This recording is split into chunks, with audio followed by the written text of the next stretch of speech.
Assalamualaikum warahmatullahi wabarakatuh. Salam kenal, saya Nur Anissa dengan NIM 230311055, Prodi Perbankan Syariah. Pada video kali ini saya akan menjelaskan beberapa materi pada mata kuliah Manajemen Risiko Perbankan Syariah.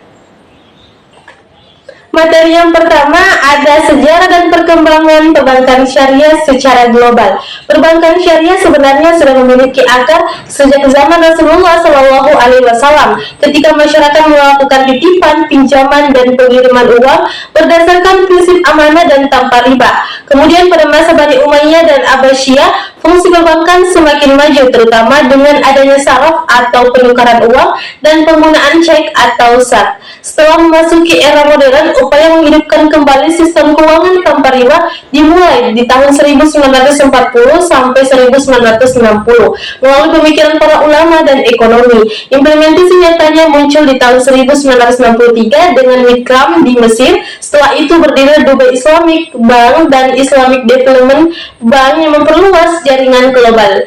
Kini perbankan syariah berkembang di lebih dari 70 negara. Di Indonesia, ide perbankan syariah muncul pada tahun 1980-an dan semakin kuat setelah MUI membentuk tim khusus di tahun 1990. Hasilnya, Bank Muamalah Indonesia berdiri di tahun 1991 atau 1992 sebagai bank syariah pertama di Indonesia. Peraturan mulai menguat di tahun 1998 dengan diterapkannya dual banking system. Puncak penguatan terjadi di tahun 2008 melalui Undang-Undang Nomor 21 tentang Perbankan Syariah yang membuat industri ini tumbuh pesat. Pada tahun 2021, 3 bank syariah BUMN bergabung menjadi Bank Syariah Indonesia atau BSI, menjadikan Indonesia salah satu pemain terbesar dalam industri keuangan syariah global. Materi yang kedua ada prinsip-prinsip dasar syariah dalam keuangan. Yang pertama ada larangan riba. Tidak boleh ada tambahan atau bunga yang tidak adil atas pokok harta. Yang kedua ada larangan gharar. Transaksi harus jelas dan tidak mengandung ketidakpastian berlebihan. Berikutnya ada larangan maisir. Tidak boleh ada unsur spekulasi atau perjudian dalam transaksi. Berikutnya ada bagi hasil atau risk sharing, yaitu keuntungan dan kerugian dibagi sesuai resiko yang ditanggung bersama. Berikutnya ada kepatuhan syariah atau syariah compliance, yaitu setiap aktivitas diawasi oleh Dewan Pengawas Syariah atau DPS agar sesuai dengan syariah. Berikutnya ada larangan investasi haram. Dana tidak boleh digunakan untuk bisnis yang dilarang dalam Islam. Berikutnya ada transparansi dan amanah. Transaksi harus jujur, terbuka, dan dapat dipertanggungjawabkan. Kemudian berikutnya ada maslahah dan takhaluf, yaitu keuangan harus memberi manfaat atas sosial. Kemudian berikutnya ada kerelaan dan keadilan kontrak, yaitu di mana hak akad harus disepakati secara sukarela dan hak kewajiban itu dibagi secara adil. Kemudian berikutnya ada keadilan keterkaitan dengan sektor real atau asset backed, yaitu semua transaksi harus berbasis barang atau jasa yang nyata. Untuk pengelolaan harta, yaitu bertanggung jawab atau SEG syariah, harta dikelola ini harus halal, adil, dan berkelanjutan. Berikutnya ada fleksibilitas kontrak, artinya menyesuaikan kebutuhan modern tanpa melanggar prinsip syariah. Materi berikutnya ada perbedaan perbankan syariah dan bank konvensional. Yang pertama, bank syariah. Bank syariah beroperasi berdasarkan prinsip Islam dengan akad seperti murabahah, ijarah, dan mudharabah. Keuntungan diperoleh melalui bagi hasil bukan bunga. Transaksi harus berbasis aset real dan hanya membiayai usaha yang halal. Pengawasan dilakukan oleh Dewan Pengawas Syariah atau DPS agar seluruh kegiatan sesuai dengan syariah. Bank konvensional menggunakan sistem bunga sebagai sumber utama keuntungan dan tidak terikat dengan aturan syariah, di mana pembiayaannya ini lebih bebas karena tidak dibatasi oleh halal dan haramnya. Pengawasan dilakukan oleh regulator keuangan dan hubungan dengan nasabah yang bersifat kreditur dan debitur. Materi berikutnya ada tujuan dan fungsi manajemen risiko dalam perbankan syariah. Yang pertama, tujuan. Tujuan manajemen risiko dalam perbankan syariah adalah menjaga operasional bank agar tetap aman, stabil, dan terkendali, serta meminimalkan potensi kerugian agar profitabilitas tercapai tanpa melanggar prinsip syariah.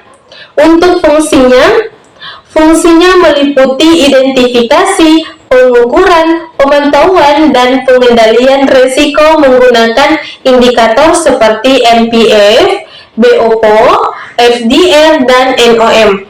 Fungsi ini memastikan bank mampu mengelola seluruh jenis risiko yang ditetapkan oleh Otoritas Jasa Keuangan atau OJK, termasuk risiko imbal hasil dan investasi, agar operasional tetap efisien dan sehat. Materi berikutnya ada definisi risiko dan manajemen risiko. Yang pertama, definisi risiko. Risiko adalah kemungkinan terjadinya peristiwa yang menimbulkan dampak negatif akibat adanya ketidakpastian. Dalam konteks organisasi dan perbankan, risiko ini dapat berasal dari faktor internal maupun eksternal, seperti kondisi pasar, politik, operasional, hukum, hingga kegagalan proyek. Untuk definisi dari manajemen risiko merupakan proses sistematis untuk mengidentifikasi, menganalisis, mengevaluasi, dan mengendalikan risiko agar dampaknya ini dapat diminimalkan, di mana proses ini meliputi identifikasi risiko, analisis probabilitas dan dampak, evaluasi tingkat risiko, dan penentuan strategi pengelolaan atau menghindari, mengurangi, mentransfer, dan menerima, serta implementasi dan pemantauan yang berkelanjutan. Materi berikutnya ada kerangka kerja manajemen risiko atau Risk Management Framework, di mana ada pengertian kerangka kerja manajemen risiko. Kerangka kerja manajemen risiko adalah struktur yang digunakan organisasi untuk merancang, menjalankan, dan meningkatkan proses pengelolaan risiko secara menyeluruh. Kemudian ada fungsi. Kerangka kerja menurut ISO 31000 di tahun 2018 bahwa kepemimpinan dan komitmen integrasi ke seluruh proses organisasi, desain kerangka kerja implementasi mengintegrasikan manajemen risiko ke dalam tata kelola, melakukan pengambilan keputusan, dan aktivitas operasional organisasi. Komponen kerja manajemen risiko, yang pertama kepemimpinan dan komitmen, yang kedua integrasi ke seluruh proses organisasi, yang ketiga desain kerangka kerja, yang keempat implementasi, evaluasi berkala, dan yang kelima perbaikan berkelanjutan. Materi berikutnya ada teori dan konsep manajemen risiko. Konsep yang pertama, dasar risiko. Risiko muncul ini karena ketidakpastian dan dapat berdampak negatif maupun menjadi peluang bila dikelola secara tepat. Untuk teori manajemen risiko, teori ini berakar pada probabilitas dan pengambilan keputusan, yang dimana menekankan pentingnya untuk mengukur risiko dan memilih respon yang paling efektif. Materi berikutnya ada pengantar perbankan syariah. Yang pertama ada pengertian. Perbankan syariah adalah bank yang beroperasi dengan prinsip Islam tanpa riba, gharar, dan maisir. Landasan hukumnya ada Al-Quran, hadis, Undang-Undang Nomor 21 Tahun 2008, dan Fatwa DSN MUI. Untuk prinsip utamanya yaitu bagi hasil, kejelasan akad, dan keadilan. Serta fungsi perbankan syariah yang pertama yaitu menghimpun dana, dan yang kedua untuk menyalurkan pembiayaan. Produk dan akad, yang pertama ada murabahah, yang kedua mudarabah, yang ketiga musyarakah, yang keempat ijarah, yang kelima wadiah, serta layanan berbasis akad syariah lainnya. Sedangkan peran dalam ekonomi yaitu mendorong ekonomi yang halal, kemudian melakukan pemerataan kesejahteraan dan penguatan sektor real. Materi berikutnya adalah regulasi dan standar nasional. Kerangka regulasi nasional mencakup Undang-Undang 1945, Undang-Undang Nomor 21 Tahun 2008 dan Undang Nomor 21 Tahun 2011 sebagai dasar hukum operasional dan pengawasan perbankan syariah. Yang kedua, ada peran OJK dan BI. OJK mengatur dan mengawasi bank syariah, sementara BI ini menangani kebijakan moneter syariah, sistem pembayaran, dan pasar uang syariah. Yang ketiga, ada regulasi syariah, DSN, MUI, dan BPS. DSN MUI mengeluarkan fatwa produk syariah dan BPS memastikan bank mematuhi prinsip syariah dalam operasionalnya. Untuk yang keempat, ada standar risiko dan akuntansi PJOK dan PSAK. Meliputi PJOK, manajemen risiko, modal minimum, transparansi laporan, sedangkan PSAK syariah untuk pelaporan dan pengukuran fisik. Materi berikutnya ada peran OJK dan Bank Indonesia dalam pengawasan risiko. Yang pertama, peran OJK dalam pengawasan risiko. Otoritas Jasa Keuangan atau OJK ini dibentuk berdasarkan Undang-Undang Nomor 21 Tahun 2011 sebagai lembaga yang independen yang bertugas mengatur dan mengawasi seluruh sektor jasa keuangan secara mikroprudensial. Sedangkan peran Bank Indonesia dalam manajemen risiko Bank Indonesia berdasarkan Undang-Undang Nomor 23 Tahun 1999, Undang-Undang Nomor 4 Tahun 2023 berperan menjaga stabilitas sistem keuangan secara makroprudensial. Materi berikutnya ada risk appetite dan risk tolerance. Yang pertama, risk appetite adalah tingkat dan jenis risiko yang tersedia diterima organisasi untuk mencapai tujuan strategis. Sedangkan risk tolerance adalah batas variasi risiko yang dapat diterima pada tujuan dan aktivitas tertentu. Kemudian perbedaan utama, risk appetite itu strategis, kualitatif, dan berlaku luas, sedangkan risk tolerance itu operasional, kuantitatif, dan spesifik per aktivitasnya. Manfaat dan tantangannya. Manfaatnya, keputusan lebih baik, alokasi sumber daya efisien, selaras dengan strategi, sedangkan tantangannya itu sulit dirumuskan, keterbatasan data, dan resistensi budaya resiko. Untuk implementasi, yang pertama dari penetapan, kemudian ke sosialisasi, kemudian monitoring, selanjutnya review, dan yang terakhir adalah integrasi keputusan. Materi berikutnya ada pendekatan proaktif dan reaktif dalam pengelolaan risiko. Yang pertama, pendekatan proaktif dalam pengelolaan risiko, di mana pendekatan proaktif menekankan antisipasi risiko sejak dini, yaitu dengan mengidentifikasi, menganalisis, dan menyiapkan langkah mitigasi sebelum risiko ini terjadi. Pendekatan ini membantu organisasi mencegah gangguan operasional, menekan biaya akibat risiko, serta menjaga kesinambungan bisnis dan kepercayaan stakeholder. Kemudian ada pendekatan reaktif dalam pengelolaan risiko. Nah, di sini pendekatan reaktif ini berfokus pada respon cepat terhadap risiko yang telah terjadi melalui penanganan krisis, pemulihan operasional, dan pembelajaran dari insiden. Nah, di mana pendekatan ini penting untuk menghadapi risiko yang tidak dapat diprediksi, meskipun memiliki keterbatasan dari sisi biaya dan dampak.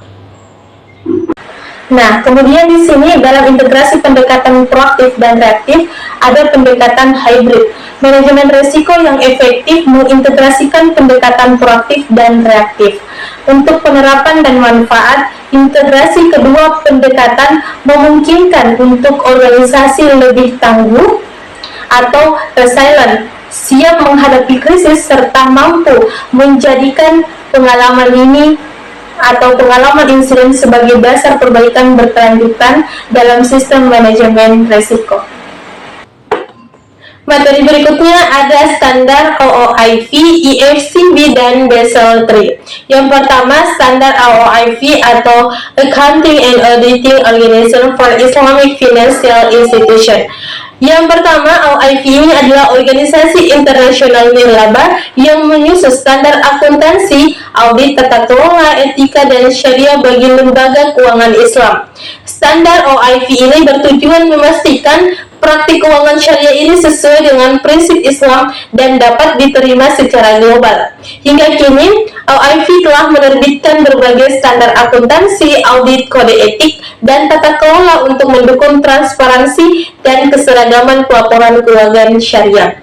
Berikutnya ada standar IFCB atau Islamic Financial Service Board. Yang pertama, IFCB ini berperan sebagai pembuat standar kehati-hatian atau prudential standar, di mana untuk bagi industri jasa keuangan syariah, mencakup perbankan, pasar modal, dan asuransi syariah. Tujuannya adalah meningkatkan stabilitas dan kesehatan sistem keuangan syariah melalui pengaturan terkait kecakupan modal, manajemen risiko, dan transparansi. Berikutnya ada standar Basel III, di mana Basel III ini merupakan standar internasional yang dikembangkan pasca krisis keuangan global di tahun 2007 sampai 2009 untuk memperkuat ketahanan perbankan melalui peningkatan persyaratan modal, leverage, dan likuiditas. Standar ini bertujuan mengurangi resiko kegagalan bank dan dampak krisis sistematik. Untuk perkembangan dan tantangan implementasi Basel III, yang pertama di sini yaitu khususnya Basel III Endgame menghadapi berbagai penundaan di beberapa negara karena tantangan teknis dan resistensi industri perbankan. Meski demikian, Basel III ini tetap menjadi kerangka minimum global dalam pengelolaan risiko perbankan dan mencari acuan penting, termasuk bagi bank syariah dan penyesuaian dengan prinsip syariah.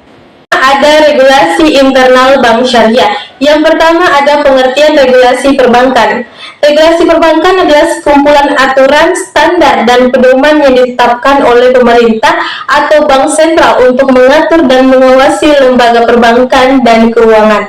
Tujuan regulasi perbankan untuk memastikan kegiatan perbankan ini berjalan aman, sehat, dan sesuai dengan prinsip syariah. Regulasi ini melindungi nasabah, menjaga stabilitas sistem keuangan, mencegah kejahatan finansial, serta memastikan bahwa bank memiliki modal dan manajemen risiko yang memadai. Berikutnya ada contoh regulasi perbankan. Contoh penerapan regulasi meliputi perlindungan konsumen melalui transparansi informasi produk. Kemudian ada penerapan AML dan KYC untuk mencegah pencucian uang, serta regulasi kehati-hatian seperti CAR dan BMBPK yang dimana guna untuk menjaga kesehatan keuangan bank. Berikutnya ada ruang lingkup regulasi internal bank syariah. Regulasi internal mencakup kebijakan pembiayaan yang mengatur akad, analisis kelayakan, dan penanganan pembiayaan bermasalah agar sesuai dengan syariah. Manajemen risiko diterapkan untuk mengendalikan risiko, likuiditas, pembiayaan, pasar, dan operasional. Nah, selain itu, kepatuhan syariah juga dijaga melalui pengawasan Dewan Pengawas Syariah atau DPS, pengawasan internal, dan audit, di mana untuk memastikan kepatuhan operasional. Sedangkan etika dan tata kelola menanamkan transparansi, akuntabilitas, dan keadilan dalam seluruh aktivitas bank.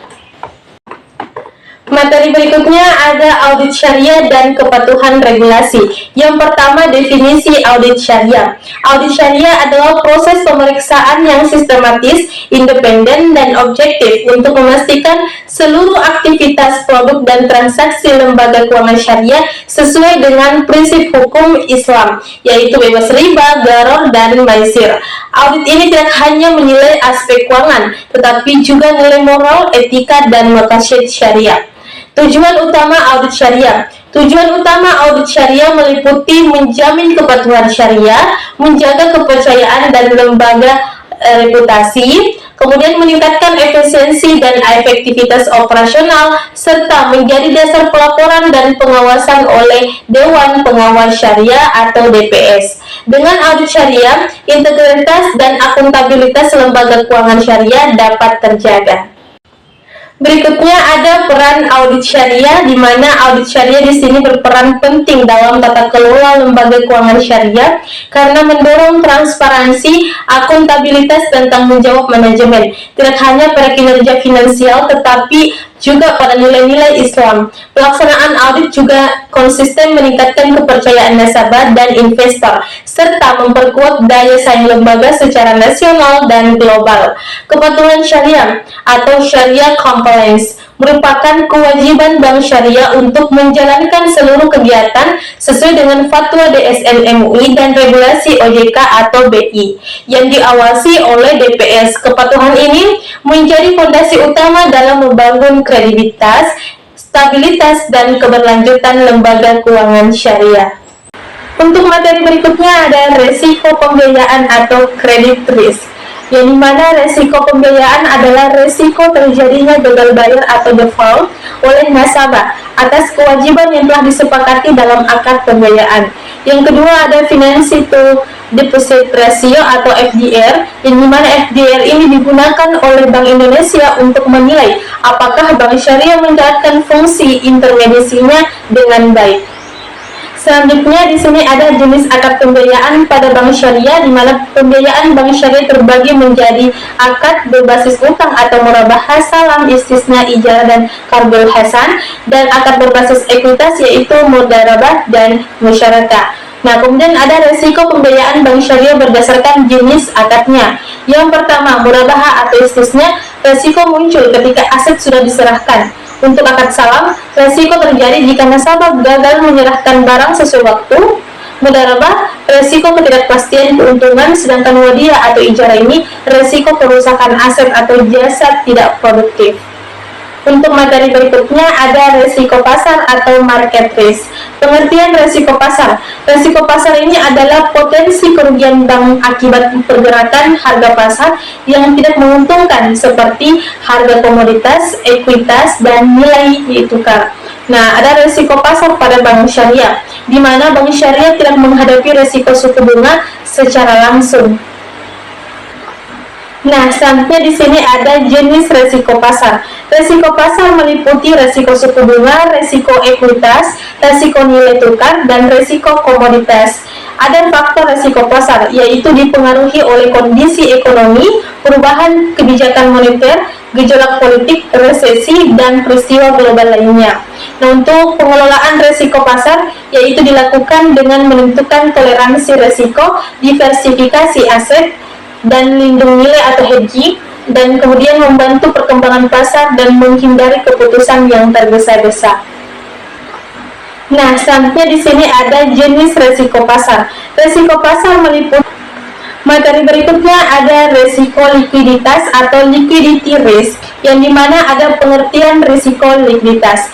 Risiko likuiditas adalah risiko ketidakmampuan bank atau perusahaan untuk memenuhi kewajiban jangka pendeknya. Untuk dampak resiko likuiditas, yang pertama dapat mengganggu operasional bank dan berujung pada krisis keuangan, bahkan kebangkrutan jika tidak dikelola dengan baik. Selanjutnya di sini ada jenis-jenis resiko likuiditas. Resiko likuiditas pendanaan, yaitu ketidakmampuan memenuhi kewajiban jatuh tempo. Nah, kemudian untuk resiko likuiditas pasar, kesulitan untuk menjual aset dengan cepat tanpa penurunan harga yang signifikan. Kemudian ada sumber utama risiko likuiditas, yaitu manajemen arus kas yang buruk, kemudian sulit untuk memperoleh pembiayaan, gangguan ekonomi mendadak, kemudian ada belanja modal tanpa perencanaan, dan krisis laba. Materi berikutnya ada resiko pembiayaan. Resiko pembiayaan, gagal bayar nasabah akibat karakter akad atau murabahah, salam, mudharabah, musyarakah, termasuk resiko konsentrasi. Yang kedua ada resiko pasar, kerugian akibat perubahan harga komoditas, ekuitas, nilai tukar, dan penurunan nilai aset yaitu murabahah, salam, ijarah, sukuk. Berikutnya ada rasio likuiditas, yaitu ketidakmampuan memenuhi kewajiban jangka pendek akibat mismatch jatuh tempo, DPK, dan pembiayaan, serta keterbatasan instrumen pasar uang syariah. Berikutnya ada rasio operasional, kerugian akibat kesalahan sumber daya manusia, kegagalan sistem, lemahnya prosedur, dan kejadian eksternal atau force majeure. Berikutnya ada rasio hukum, yaitu kelemahan kontrak, pengikatan agunan tidak sempurna, dan keterbatasan regulasi syariah. Ada resiko reputasi, yaitu turunnya kepercayaan publik akibat publikasi negatif, fraud, atau ketidakpatuhan syariah. Kemudian ada resiko strategis, yaitu kesalahan pengambilan keputusan dalam menghadapi perubahan ekonomi, teknologi, dan persaingan. Berikutnya ada resiko kepatuhan, pelanggaran prinsip syariah yang berdampak pada hukum, reputasi, dan pembatalan akad. Berikutnya ada resiko imbal hasil dan investasi, yaitu fluktuasi bagi hasil dan potensi kehilangan dana pada akad berbasis ekuitas, yaitu mudharabah dan musyarakah. Materi berikutnya ada identifikasi dan pengukuran resiko. Yang pertama ada pengertian identifikasi resiko. Identifikasi resiko adalah proses mengenali dan mencatat seluruh potensi resiko yang dapat memengaruhi pencapaian tujuan organisasi. Tujuan identifikasi dan pengukuran resiko, yang dimana tujuan identifikasi dan pengukuran resiko adalah untuk mengetahui sumber dan jenis resiko sejak dini. Selanjutnya di sini ada pengertian pengukuran resiko. Pengukuran resiko adalah proses menilai tingkat resiko berdasarkan kemungkinan terjadinya dan dampak yang ditimbulkan.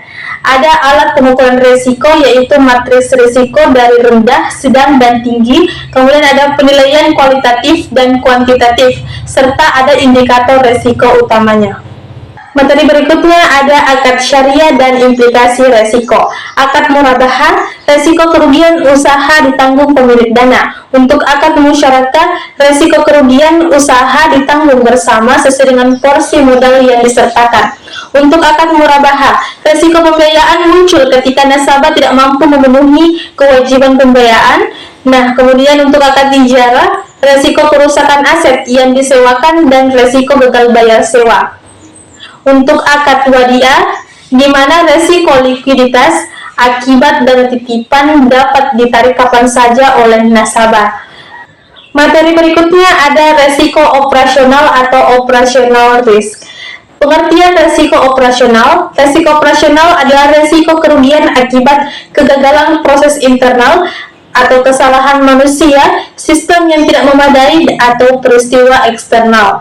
Sedangkan sumber resiko operasional, di mana resiko ini muncul dari kelemahan teknologi, sumber daya manusia, prosedur internal, serta kejadian eksternal. Materi berikutnya ada resiko operasional atau operational risk. Pengertian resiko operasional. Resiko operasional adalah resiko kerugian akibat kegagalan proses internal atau kesalahan manusia, sistem yang tidak memadai, atau peristiwa eksternal. Sedangkan sumber resiko operasional, di mana resiko ini muncul dari kelemahan teknologi, sumber daya manusia, prosedur internal, serta kejadian eksternal. Materi berikutnya ada resiko kepatuhan syariah atau syariah compliance risk. Yang pertama ada pengertian resiko kepatuhan, di mana resiko yang muncul ketika bank syariah tidak mematuhi prinsip dan fatwa syariah yang ditetapkan oleh DSN MUI atau otoritas syariah lainnya. Materi berikutnya ada pengelolaan resiko kepatuhan syariah, di mana peran Dewan Pengawas Syariah atau DPS. DPS di sini berperan memastikan seluruh produk dan operasional bank sesuai dengan prinsip-prinsip syariah. Nah, kemudian materi berikutnya ada resiko strategis dan resiko reputasi. Pengertian resiko strategis. Resiko strategis adalah resiko yang timbul akibat keputusan atau arah strategi bank yang tidak sesuai dengan kondisi internal dan eksternal. Dampak resiko strategis yaitu menimbulkan kerugian finansial, penurunan daya saing, dan mengganggu keberlanjutan usaha bank. Untuk pengertian resiko reputasi adalah resiko yang timbul akibat menurunnya tingkat kepercayaan masyarakat dan nasabah terhadap bank. Dampak resiko reputasi ini menimbulkan penurunan nasabah, nilai institusi, dan citra bank sendiri. Materi berikutnya ada resiko teknologi dan cyber pada perbankan syariah. Di sini ada rancangan cyber modern, di mana bank syariah menghadapi serangan cyber yang semakin kompleks, seperti peretasan, malware, dan pencurian data. Resiko privasi data, di mana resiko kebutuhan syariah digital, tempat terhadap kepercayaan masalah. Ada resiko ketidakpatuhan syariah digital, di mana resiko penggunaan teknologi yang tidak sesuai dengan prinsip syariah. Kemudian untuk dampak terhadap kepercayaan nasabah, ada kegagalan menjaga keamanan sistem sehingga dapat menurunkan kepercayaan dan loyalitas nasabah terhadap bank syariah. Selanjutnya ada kejahatan cyber, meliputi pencurian data, peretasan sistem, dan penipuan online yang merugikan bank dan nasabah. Yang kedua ada namanya malware dan ransomware, yang dimana perangkat lunak yang berbahaya yang mencuri, merusak, atau menginskripsi data dan meminta tebusan untuk pemulihan akses. Kemudian ada phishing dan social engineering, yaitu teknik penipuan yang memanipulasi nasabah atau pegawai untuk memperoleh informasi rahasia melalui email, pesan, atau telepon palsu. Ada juga pelanggaran data dan pencurian identitas. Aksesnya tidak sah terhadap data pribadi nasabah yang digunakan untuk transaksi ilegal dan penipuan. Materi berikutnya ada materi murabahah, mudarabah, musyarakah, ijarah, salam, dan istisna. Yang pertama ada akad murabahah. Definisi akad murabahah adalah akad jual beli, di mana bank membeli barang dan menjualnya kepada nasabah dengan harga pokok ditambah margin keuntungan yang disepakati. Untuk karakteristik utama, akad berbasis jual beli. Pembayaran dapat dilakukan tunai atau cicilan, margin keuntungan bersifat tetap, dan akad bebas riba. Kemudian ada syarat pokok. Ada kerelaan kedua pihak, akad jelas, bank menyampaikan harga pokok dan biaya tambahan secara jujur, serta terdapat ijab dan qabul. Untuk yang terakhir ada landasan hukum, yaitu pada Al-Quran dan hadis Nabi Shallallahu Alaihi Wasallam. Berikutnya ada akad mudarabah. Definisi akad mudarabah. Mudarabah adalah akad kerjasama usaha antara pemilik modal yang disebut dengan sohibul mal dan pengelola yang disebut dengan mudorib, di mana modal yang disediakan sepenuhnya oleh pemilik modal dan usaha dikelola oleh pihak mudorib. Kemudian ada mekanisme bagi hasil. Keuntungan dibagi sesuai nisbah yang disepakati, sedangkan kerugian ditanggung pemilik modal selama bukan akibat kelalaian dari pihak mudorib. Untuk yang ketiga ada jenis akad mudarab. Yang pertama mudarabah mutlak, atau yaitu akad yang tidak terikat. Kemudian ada mudarabah muqayyadah, yaitu terikat pada syarat tertentu. Kemudian ada landasan hukum. Akad mudarabah landasan hukumnya yaitu pada Al-Quran dan hadis Nabi Shallallahu Alaihi Wasallam. Kemudian ada akad musyarakah. Definisi akad musyarakah. Musyarakah adalah akad kerjasama usaha antara dua pihak atau lebih yang sama-sama memberikan kontribusi modal untuk menjalankan suatu usaha tertentu. Rukun akad musyarakah. Para pihak yang berakad, objek akad berupa modal atau usaha, serta ijab dan qabul yang sah. Berikutnya ada pembagian resiko dan keuntungan. Keuntungan dibagi sesuai dengan kesepakatan, sedangkan kerugian dibagi berdasarkan proporsi modal yang disertakan masing-masing pihak. Kemudian ada landasan hukum akad musyarakah. Landasan hukumnya ada Al-Quran, hadis Nabi SAW, dan ijma'. Untuk akad keempat ada akad ijarah. Definisi akad ijarah bahwa akad ijarah adalah akad pemindahan hak guna atau manfaat atas sesuatu barang atau jasa dalam jangka waktu tertentu. Untuk landasan hukum akad ijarah ini yaitu Al-Quran, hadis, dan ijma'. Untuk akad berikutnya ada akad salam. Definisi akad salam bahwa akad salam ini adalah suatu perjanjian jual beli di mana pembayaran dilakukan di awal, tetapi pengiriman barang akan dilakukan pada waktu yang akan datang. Untuk akad yang terakhir ada akad istisna. Definisi akad istisna, bahwa akad istisna ini adalah akad jual beli barang atau jasa dalam bentuk pesanan yang pembuatan, di mana barang belum ada saat akad dan harus diproduksi terlebih dahulu.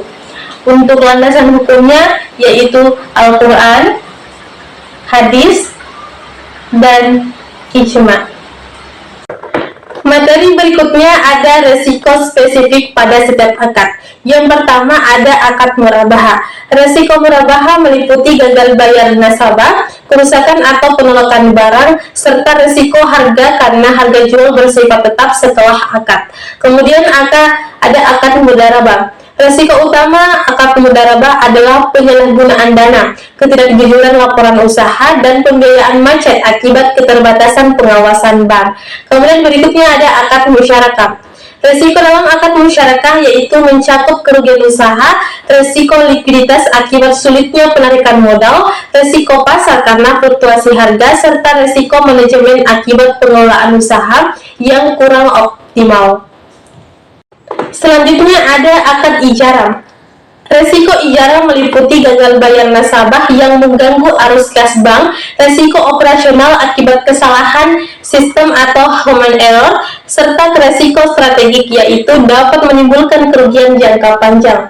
Untuk akad salam, resiko salam mencakup keterlambatan pengiriman barang, kualitas barang tidak sesuai dengan spesifikasi, serta fluktuasi harga pasar yang dapat menurunkan nilai barang saat diterima. Akad yang terakhir ada akad istisna. Resiko istisna meliputi keterlambatan penyesuaian proyek, kemudian bisa juga tidak sesuai dengan spesifikasi pesanan, resiko kualitas produksi, serta gagal bayar selama masa kontrak berlangsung. Materi berikutnya ada evaluasi efektivitas sistem manajemen resiko. Yang pertama ada pengertian.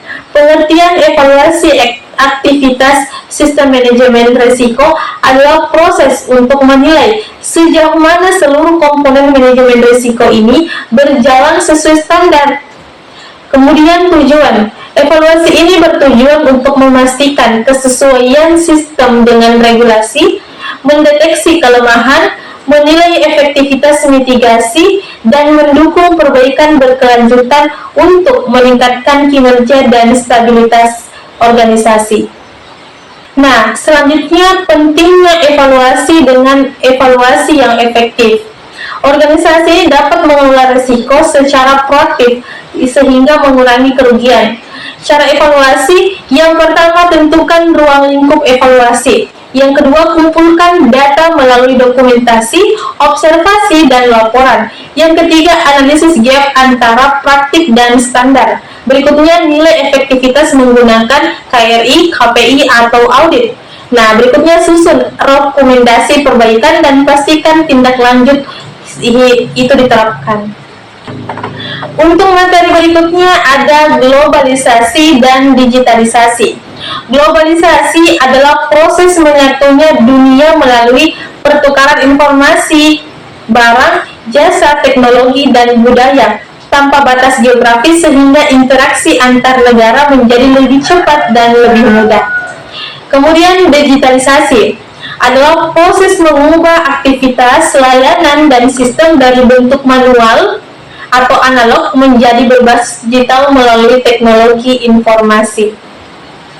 Materi berikutnya ada manajemen risiko dalam produk dan layanan digital. Yang pertama untuk konsepnya, manajemen risiko digital adalah upaya sistematis untuk mengidentifikasi, menilai, dan mengendalikan risiko. Risiko digital bersifat cepat berubah, sistematik, dan berkaitan erat dengan keamanan data serta privasi. Untuk jenis risiko, ada keamanan informasi atau kebocoran data atau peretasan, operasional, sistem down atau error, kepatuhan yaitu pelanggaran regulasi, teknologi kegagalan sistem, dan reputasi dan penilaian penipuan digital. Berikutnya, proses pengelolaan risiko dilakukan melalui identifikasi, analisis, mitigasi, serta monitoring berkelanjutan. Mitigasi utama yaitu keamanan cyber dan kontrol sistem, manajemen risiko pihak ketiga, edukasi pengguna, disaster recovery, dan business continuity plan. Nah, untuk tantangannya, ancaman cyber meningkat, perlindungan data, ketergantungan teknologi, kepatuhan regulasi, dan kesiapan SDM atau sumber daya manusia. Kemudian, ada analisis resiko berdasarkan struktur ACAT. Analisis resiko adalah proses sistematis untuk mengidentifikasi, menilai, dan mengendalikan potensi kejadian yang dapat menimbulkan dampak negatif bagi organisasi. Analisis ini membantu lembaga keuangan menentukan kelayakan pembiayaan serta langkah perlindungan yang diperlukan. Cara kerjanya, yang pertama dimulai dari identifikasi potensi risiko, dilanjutkan dengan penilaian kemungkinan dan dampaknya, kemudian penentuan strategi mitigasi. Berikutnya ada identifikasi risiko. Akad murabahah risiko kredit. Untuk akad mudharabah atau musyarakah itu risiko kerugian usaha. Akad ijarah risiko aset dan pembayaran sewa, sedangkan akad wadiah risiko kehilangan atau kerusakan. Untuk penilaian risiko, menentukan tingkat prioritas berdasarkan dampak dan kemungkinan. Sedangkan untuk pengelolaan risikonya adalah agunan, pengawasan usaha, transparansi laporan, dan kelengkapan akad. Berikutnya ada tadi perbandingan risiko akad syariah versus konvensional. Perbandingan sumber dan jenis risiko untuk akad syariah. Risiko berasal dari akad dan aktivitas usaha real. Pada akad murabahah muncul risiko gagal bayar, sedangkan pada mudharabah dan musyarakah risiko berasal dari kinerja usaha dan pengelolaan dana. Sedangkan untuk bank konvensional, risiko utama itu berasal dari pinjaman berbasis bunga. Nah, untuk berikutnya ada studi kasus risiko dan pengelolaannya. Untuk akad syariah, kasus syariah pembiayaan mudharabah kepada UMKM mengalami kerugian usaha. Untuk risikonya, kerugian bisnis dan moral hazard. Sedangkan untuk pengelolaannya, seleksi nasabah, monitoring usaha, laporan keuangan berkala, risiko dibagi sesuai akad. Sedangkan untuk akad konvensional, untuk kasus konvensional sendiri adalah kredit berbunga mengalami gagal bayar akibat penurunan usaha. Resikonya yaitu kredit macet, sedangkan untuk pengelolaannya adalah analisis kemampuan bayar, jaminan, restrukturisasi kredit, atau eksekusi agunan. Materi berikutnya ada identifikasi dan pengukuran risiko. Untuk pengertian, identifikasi risiko adalah proses mengenali dan mencatat seluruh potensi risiko yang dapat mengganggu pencapaian tujuan organisasi. Untuk tujuan identifikasi risiko adalah mengenali risiko, menilai dampaknya, dan menentukan prioritas pengendaliannya. Sedangkan untuk sumber risiko, yaitu dari risiko pembiayaan atau kredit, risiko operasional atau SDM, sistem, proses, sedangkan untuk risiko pasar yaitu nilai tukar atau harga, dan risiko hukum dan kepatuhan, dan risiko teknologi dan cyber. Untuk metode identifikasinya yaitu brainstorming dan wawancara, analisis dokumen dan laporan, pengalaman kejadian, risiko sebelumnya, dan risk checklist. Berikutnya, pengertian pengukuran risiko adalah proses menilai tingkat risiko berdasarkan kemungkinan terjadinya dan dampaknya. Untuk tujuan pengukuran risiko adalah menentukan tingkat risiko dari tinggi, sedang, hingga rendah, dan menetapkan prioritas penanganan risiko. Kemudian untuk komponen pengukuran, yaitu probabilitas, seberapa sering risiko tersebut terjadi, dan dari segi dampaknya bagaimana besar kerugian jika risiko tersebut terjadi. Untuk alat pengukuran ada 3, yang pertama risk metric, yang kedua risk scoring, yang ketiga key risk indicator atau KRI.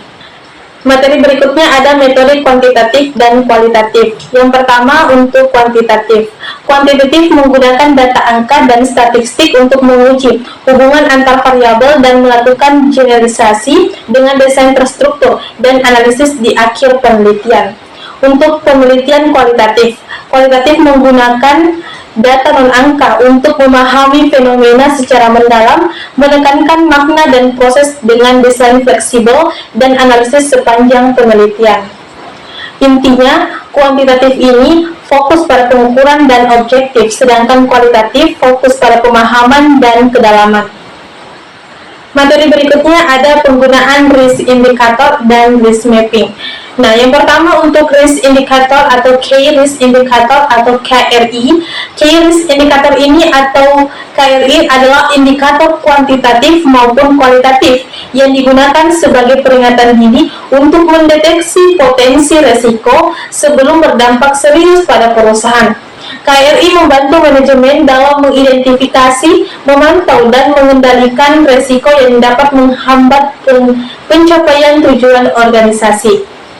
Sedangkan cara penggunaan risk itu yaitu risk indicator atau KRI digunakan dengan menentukan indikator risiko utama, menetapkan batas ambang atau threshold, lalu memantau indikator tersebut secara berkala sebagai peringatan dini jika risiko meningkat. Untuk berikutnya, risk mapping atau pemetaan resiko. Risk mapping ini adalah proses memetakan resiko berdasarkan tingkat kemungkinan dan dampaknya setelah resiko diidentifikasi dan diukur.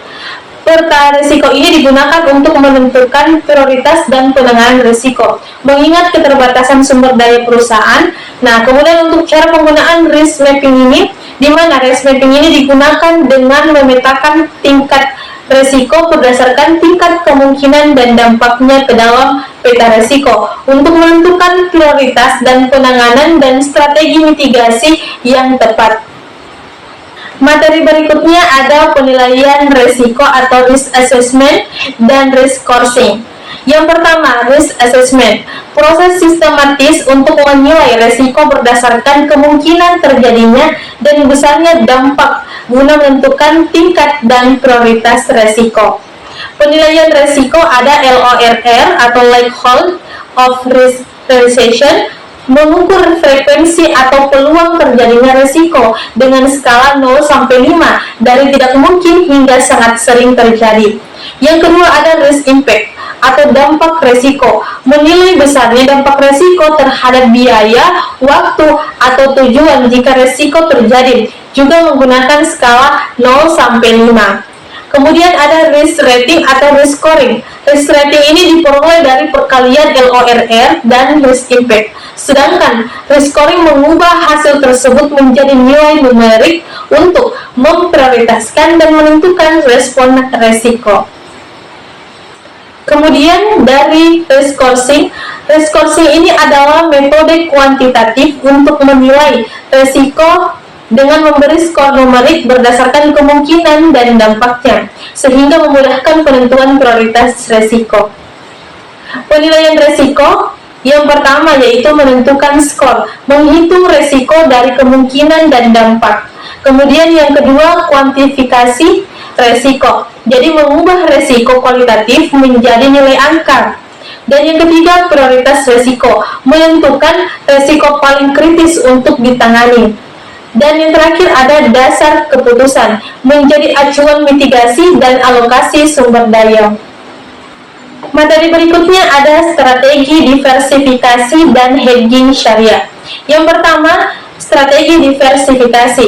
Diversifikasi syariah adalah penyebaran investasi atau produk ke berbagai instrumen halal untuk mengurangi resiko dan menstabilkan keuntungan. Dilakukan melalui saham syariah, sukuk, reksadana syariah, emas, dan properti dengan tetap mematuhi prinsip bebas riba, gharar, dan maisir.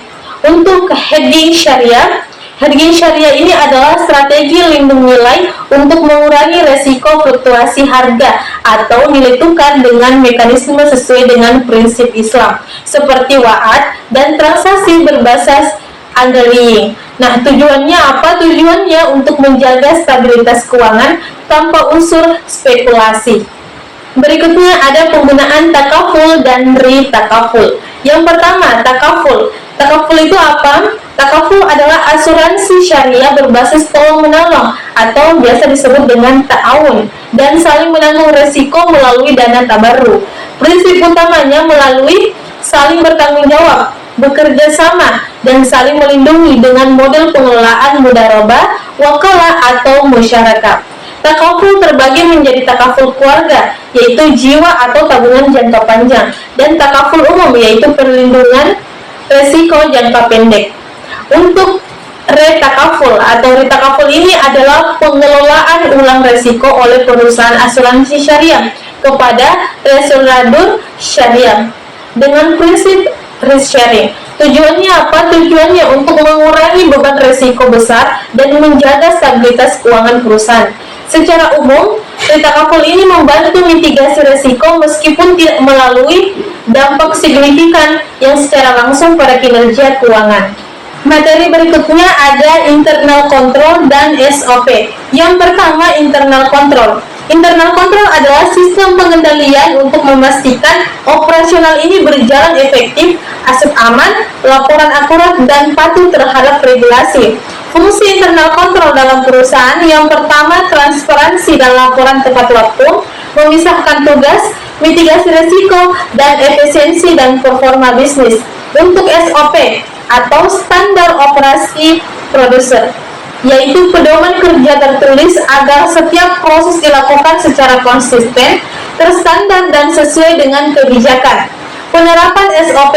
Penerapan SOP memastikan bahwa karyawan ini memahami tugasnya, memudahkan pengawasan, dan meningkatkan efisiensi serta kualitas kerja perusahaan. Dari berikutnya ada peran teknologi dalam pengendalian resiko. Yang pertama, peran. Jadi peran teknologi berperan dalam mengidentifikasi risiko lebih cepat, menilai dan memprediksi potensi dampak, memantau risiko secara real time, meningkatkan keamanan data, serta mengotomatiskan proses pengendalian untuk efisiensi dan pengembalian keputusan yang lebih tepat. Dampak positifnya yaitu meningkatkan efisiensi dan akurasi pemantauan risiko real time, keamanan data lebih baik, automasi proses pengendalian, dan untuk dampak negatifnya adalah ketergantungan tinggi kepada teknologi dan risiko keamanan cyber, biaya implementasi tinggi, dan juga SDM belum kompeten. Materi berikutnya ada infrastruktur teknologi informasi. Pengertian bahwa kumpulan sumber daya teknologi yang menyediakan layanan TI, penyimpanan data, menjalankan aplikasi, dan menjaga keamanan. Komponen utama, yang pertama ada hardware, yang kedua software, yang ketiga jaringan, yang keempat database, dan yang kelima ada data center. Fungsinya, yang pertama untuk mendukung operasional, yang kedua meningkatkan efisiensi, yang ketiga memfasilitasi pengambilan keputusan, dan yang kelima menjamin keamanan data dan mendukung inovasi. Materi berikutnya ada risk dashboard dan reporting tools. Yang pertama, risk dashboard adalah tampilan visual risiko organisasi berupa grafik, diagram, dan indikator untuk memudahkan manajemen memahami kondisi risiko secara cepat. Tujuan utama menggunakan risk dashboard dan reporting tools adalah memberikan gambaran menyeluruh mengenai profil risiko organisasi, mendukung pengambilan keputusan, dan memastikan kepatuhan terhadap regulasi. Untuk reporting tools ini adalah perangkat atau aplikasi yang digunakan untuk membuat, mengolah, dan menyajikan laporan risiko. Beberapa fungsi utama reporting tools meliputi yang pertama, membuat laporan, yang kedua risiko otomatis dan memudahkan pemantauan tren, kemudian menyajikan data secara jelas untuk mendukung audit dan mengurangi kesalahan manusia dalam penyusunan laporan. Materi berikutnya ada integrasi sistem dengan core banking. Yang pertama, core banking system atau CBS adalah platform terpusat yang mengelola seluruh transaksi dan operasi harian bank secara real time, menghubungkan cabang, ATM, mobil banking, dan digital lainnya. Integrasi sistem menghubungkan berbagai layanan atau internet banking, payment, gateway, CRM, dan corporate banking dengan CBS agar data dan transaksi berjalan lancar, aman, dan efisien. Kemudian ada kritikalitas atau kesalahan atau gangguan CBS ini dapat mempengaruhi seluruh sistem bank. Integrasi dengan teknologi baru harus diuji untuk memastikan kompatibilitas dan keamanan. Untuk manfaatnya, yang pertama efisiensi. Pengalaman nasabah menjadi lebih baik dan mendukung inklusi keuangan. Materi berikutnya ada keamanan data dan resiko cyber. Tugasnya, keamanan data dan resiko cyber ini melindungi data dari akses atau serangan digital, menjaga kerahasiaan, integritas, dan ketersediaan informasi, serta meminimalkan kerugian akibat ancaman cyber. Ancaman dampak serangan cyber bisa merugikan finansial, reputasi, dan keamanan nasional. Untuk strategi manajemen risiko cyber meliputi identifikasi, pencegahan, deteksi, dan respon cepat. Berikutnya ada struktur organisasi manajemen risiko. Tujuannya mengelola risiko agar tujuan organisasi ini tercapai secara aman dan stabil.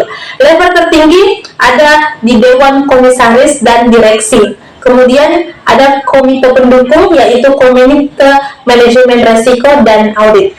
Kemudian ada level operasional, yaitu unit pemilik risiko, eksekutif, risk owner, dan PIC. Kemudian yang terakhir ada tim khusus, yaitu risk office.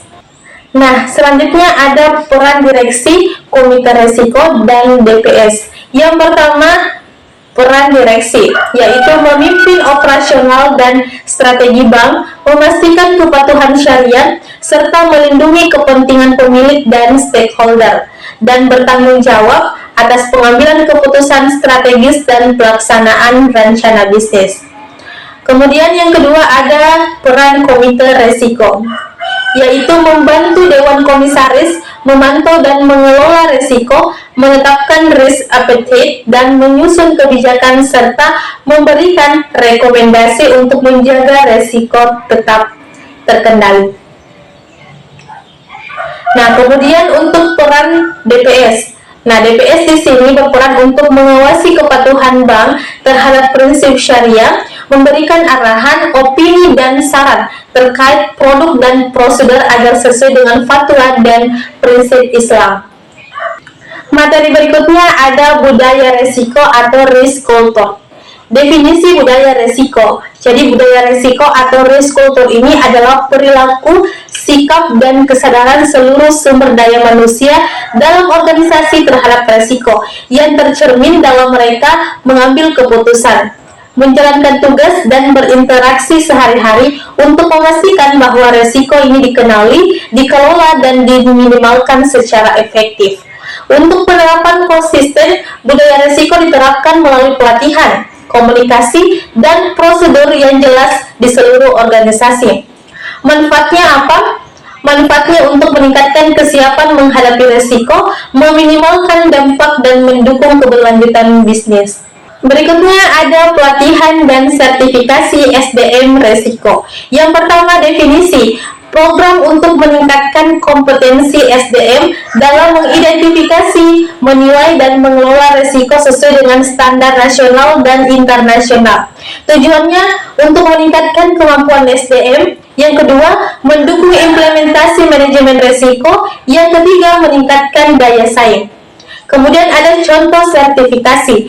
Yang pertama, Qualified Risk Management Officer atau QRMO, yaitu tingkat lanjut. Yang kemudian yang kedua ada Certificate Risk Associate atau CRA, tingkat dasar sertifikasi TI dan risiko SDM, fokus keamanan data dan sistem. Kasus pembiayaan bermasalah atau NPF. Definisi pembiayaan bermasalah atau NPF adalah pembiayaan atau kredit yang mengalami gagal bayar atau tertunggak sehingga beresiko merugikan bank. Kemudian ada penyebab resiko kredit, yaitu manajemen debitur lemah, kondisi ekonomi atau ketidakpatuhan terhadap suatu perjanjian. Dampaknya yaitu bisa menurunkan profitabilitas, likuiditas, dan stabilitas bank, sehingga memerlukan cadangan resiko yang lebih tinggi. Berikutnya ada materi risiko pada produk pembiayaan makro dan retail. Yang pertama ada definisi bahwa segmen pembiayaan untuk usaha mikro dan perorangan yang memiliki potensi keuntungan tinggi, namun risiko juga relatif tinggi. Jenis risiko utama, kredit dan operasional, pasar dan likuiditas, kepatuhan hukum, reputasi, dan strategis. Untuk pembiayaan mikro, memiliki risiko yang lebih tinggi secara keseluruhan dibandingkan dengan retail, sehingga memerlukan mitigasi dan manajemen risiko yang lebih ketat. Materi berikutnya ada analisis risiko pada pembiayaan koperasi, yang dimana definisi dari ini kemungkinan kerugian akibat gagal bayar anggota atau gangguan operasional yang mempengaruhi keberlangsungan koperasi. Ada jenis risiko. Yang pertama, risiko kredit, yaitu gagal bayar anggota, operasional, kesalahan proses atau kesalahan sistem, atau kesalahan manusia. Likuiditas dan pasar, dana atau nilai aset terpengaruh ekonomi, sehingga hukum dan kepatuhan akad atau perjanjian tidak sesuai dengan regulasi. Untuk reputasi dan strategis, turunnya kepercayaan dan kesalahan keputusan. Yang kemudian yang kedua, manajemen risiko, dimulai dari identifikasi, pengukuran, pemantauan, pengendalian, dan yang terakhir adalah evaluasi. Baik, mungkin itu saja yang bisa saya jelaskan terkait materi dari mata kuliah manajemen risiko perbankan syariah. Saya Nur Anissa mengucapkan terima kasih. Wassalamualaikum warahmatullahi wabarakatuh.